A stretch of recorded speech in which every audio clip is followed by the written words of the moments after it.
अगर आप भी आगे चलकर किसी वैज्ञानिकी क्षेत्र में अपना करियर बनाना चाहते हैं या फिर आगे चलकर किसी शोध वाले क्षेत्र में जाने की सोच रहे हैं तो यह खबर आपके लिए सबसे महत्वपूर्ण है, क्योंकि बीते सोमवार को केंद्र की मोदी सरकार ने एक नई स्कीम लॉन्च की है जिसका नाम है वन नेशन वन सब्सक्रिप्शन, यानी एक राष्ट्र एक सदस्यता। और हाँ, आप ये सब्सक्रिप्शन से ज़्यादा उत्तेजित नहीं हो जाइए, क्योंकि सब्सक्रिप्शन का मतलब यह नहीं है कि सरकार आपको किसी OTT प्लेटफॉर्म जैसे नेटफ्लिक्स, हॉटस्टार के सब्सक्रिप्शन को लेकर कोई स्कीम लाई है। आपको पहले ही बता दें, अपने दिमाग से यह विचार त्याग दीजिए, क्योंकि इस स्कीम का मुख्य उद्देश्य भारत को आत्मनिर्भर बनाने और 2047 तक विकसित भारत की ओर ले जाने का महत्वपूर्ण कदम है।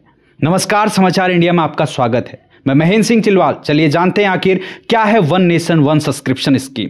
आपको बता दें, इस स्कीम के तहत केंद्रीय मंत्रिमंडल ने इस एक राष्ट्र एक सदस्यता योजना को मंजूरी दी है और इस योजना की पूरी कीमत लगभग 6000 करोड़ रुपए के करीब है, जहां भारत देश की केंद्र सरकार के साथ ही राज्य सरकारों द्वारा केंद्र सरकार के अनुसंधान और विकास संस्थानों द्वारा प्रबंधित सभी उच्च शिक्षा संस्थानों के छात्रों, शिक्षकों और शोधकर्ताओं को अंतर्राष्ट्रीय विद्वानों के उच्च प्रभाव वाले शोध लेखों और जर्नल प्रकाशनों तक देशव्यापी पहुंच की सुविधा मिलेगी। और आपको यह भी बताते चलें, इस पहल से लगभग 1.8 करोड़ छात्रों के साथ ही शिक्षकों, शोधकर्ताओं और सभी विषयों के वैज्ञानिकों के लिए शीर्ष गुणवत्ता वाले विद्वतापूर्ण पत्रिकाओं में उपलब्ध कीमती ज्ञान के द्वार खुल जाएंगे। और इसके साथ ही टियर 2, टियर 3 शहरों के छात्रों को भी इस स्कीम का भरपूर लाभ मिलेगा। और आपको बताते चलें, इस वन नेशन वन सब्सक्रिप्शन यानी एक राष्ट्र एक सदस्यता वाली स्कीम से कुल 30 प्रमुख अंतर्राष्ट्रीय पत्रिका प्रकाशकों को शामिल किया गया है, जिनमें Elsevier, Science Direct, Springer, Nature, Wiley Blackwell publishing जैसी 30 प्रमुख अंतर्राष्ट्रीय पत्रिका प्रकाशकों को शामिल किया गया है। बाकी जो भी प्रकाशक हैं वह आप अपनी स्क्रीन पर देख सकते हैं, जिन्हें इस सब्सक्रिप्शन स्कीम में शामिल किया गया है। और आपको यह भी बता दें, यह कोई मामूली अंतर्राष्ट्रीय पत्रिका प्रकाशक नहीं है। यह दुनिया की सबसे फेमस अंतर्राष्ट्रीय पत्रिका प्रकाशित करती हैं, जहां से किसी भी देश के शोधकर्ता हो या शिक्षक हो जो वैज्ञानिक फील्ड में आगे चलकर अपना करियर बनाते हैं, उन्हें ये पत्रिका प्रकाशक सबसे महत्वपूर्ण योगदान देते हैं। और आपको यह भी बताते चलें, इस प्रकाशकों द्वारा प्रकाशित लगभग 13,000 ई पत्रिकाओं को अब 6300 से भी ज्यादा सरकारी उच्च शिक्षा संस्थानों के साथ ही केंद्र सरकार के अनुसंधान एवं विकास संस्थानों में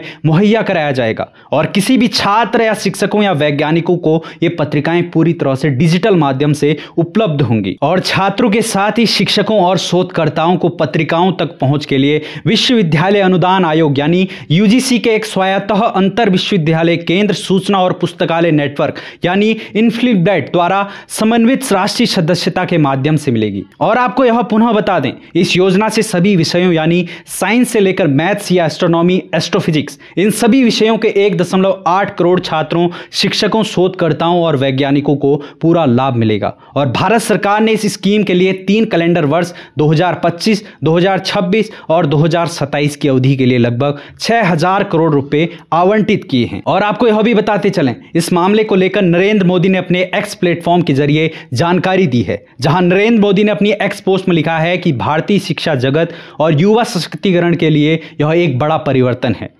कैबिनेट ने वन नेशन वन सब्सक्रिप्शन को मंजूरी दे दी है, जो शोध, शिक्षा और ज्ञान का केंद्र बनने के लिए हमारे प्रयासों को मजबूत करेगा और यह अतः विषय अध्ययन को भी प्रोत्साहित करेगा। अब देखना दिलचस्प होगा कि यह योजना भारत के छात्रों, शोधकर्ताओं और वैज्ञानिकों को किस प्रकार लाभान्वित करेगी। इससे भारत को अपनी तकनीकी को वैश्विक स्तर पर ले जाने में सहायता मिलेगी। यह देखना भी महत्वपूर्ण होगा कि यह योजना तकनीकी और नवाचार के क्षेत्र में भारत की स्थिति को कैसे मजबूत करती है। ऐसी ही तमाम खबरों के लिए देखते रहिए समाचार इंडिया, खबर से लेकर असर तक।